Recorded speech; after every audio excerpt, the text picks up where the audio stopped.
વડોદરામાં બરોડા ક્રિકેટ એસોસિએશનની ચૂંટણીમાં રોયલ જૂથના મહારાજા સમરજીતસિંહ ગાયકવાડ અને સત્યમેવ જયતે જૂથના સંજય પટેલ વચ્ચે ગઠબંધન થયું.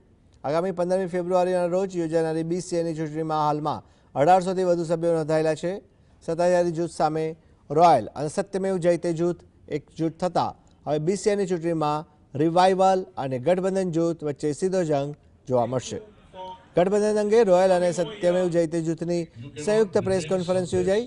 ગઠબંધન જૂથે સત્તાધારી જૂથના વહીવટ સામે સવાલ ઉઠાવતા વડોદરાના ક્રિકેટના વિકાસ માટે બંને જૂથ એકજૂટ થયાનો દાવો કર્યો હતો.